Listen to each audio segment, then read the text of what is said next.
Hola, bienvenidos. Mi nombre es José Manuel López García, positivismo evolucionista de Spencer. En este vídeo ofrezco algunos comentarios sobre unos aspectos básicos o fundamentales de la filosofía de Herbert Spencer,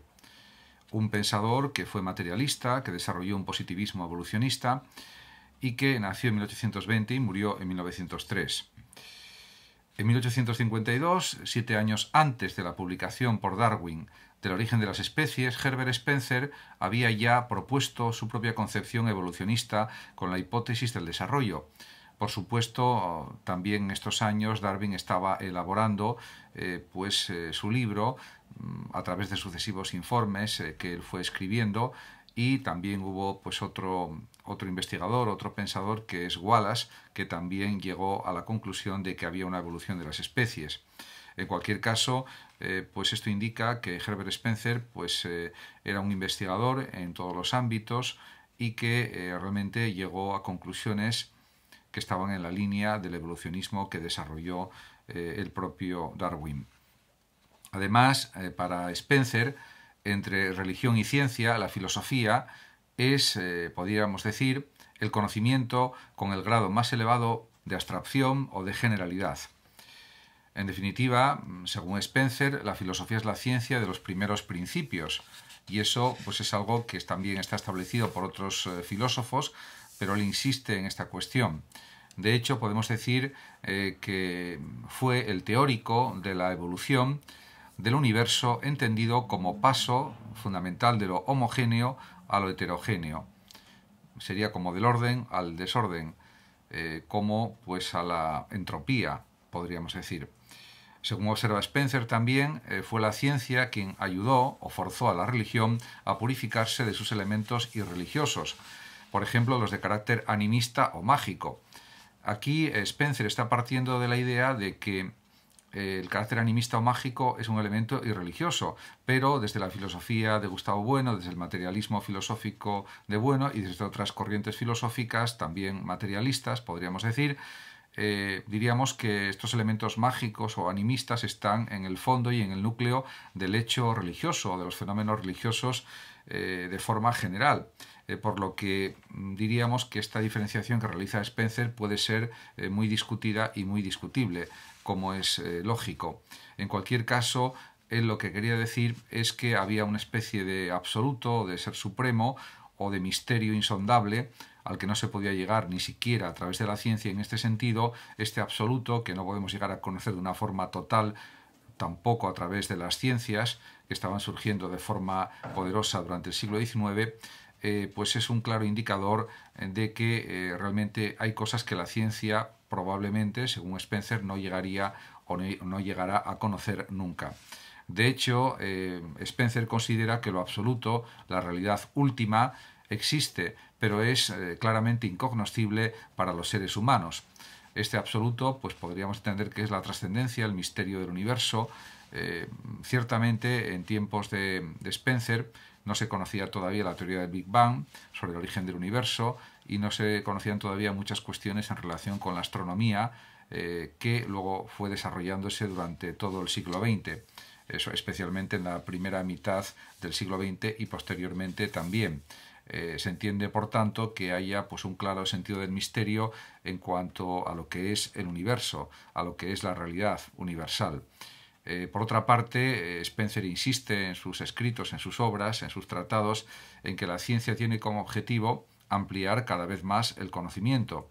sin alcanzar lo absoluto. Aquí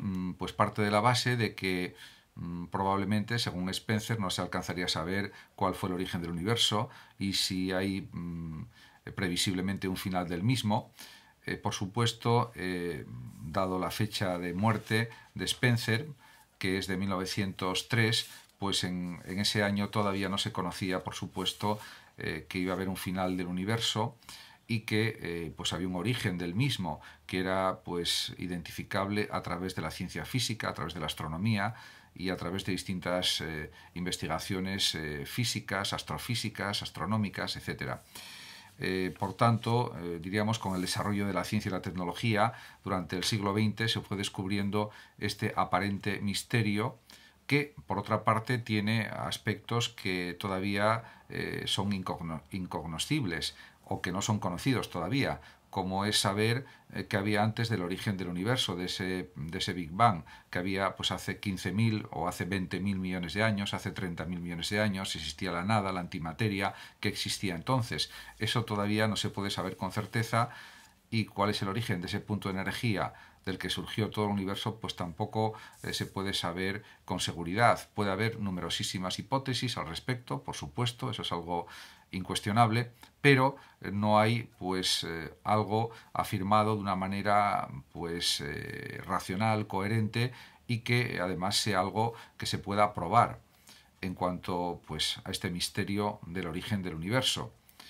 En este sentido, está claro que, considerando la perspectiva de la ciencia de su época, del siglo XIX y principios del siglo XX,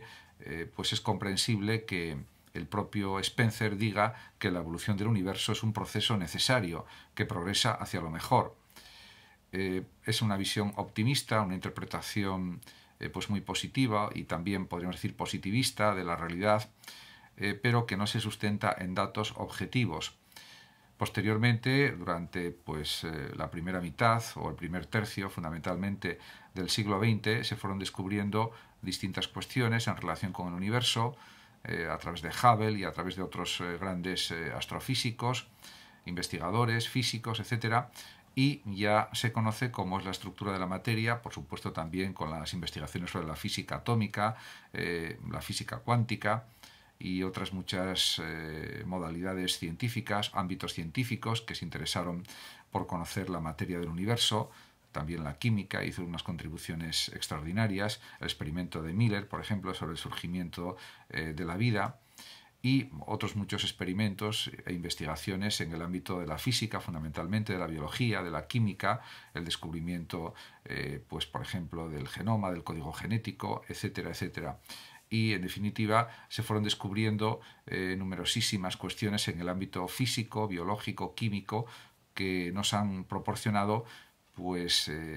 unos conocimientos muy amplios y muy profundos sobre lo que es el universo, la materia del universo, y luego también, por supuesto, sobre la cantidad prácticamente casi infinita de estrellas, de sistemas de galaxias, etcétera, etcétera. En ese sentido, diríamos que si Spencer hubiera vivido pues unos años más o unas décadas más, o hubiera vivido posteriormente, pues hubiera conocido este progresivo desarrollo de las ciencias físicas y químicas y biológicas, y hubiera llegado quizás a unas conclusiones casi con seguridad más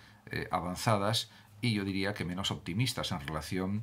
con el progreso de la evolución del universo, porque se sabe que el universo se está expandiendo todavía, pero llegará un momento en que posiblemente implosionará y desaparecerá.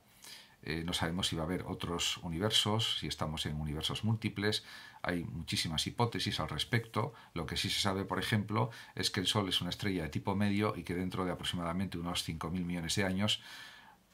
desaparecerá, diríamos, a consecuencia de la explosión del Sol,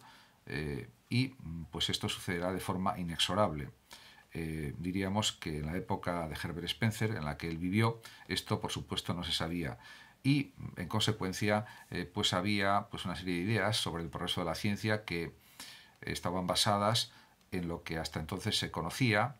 y que suponían que lo mismo que podía haber un progreso en las ciencias sociales, en las ciencias humanas y en definitiva en el desarrollo técnico de la sociedad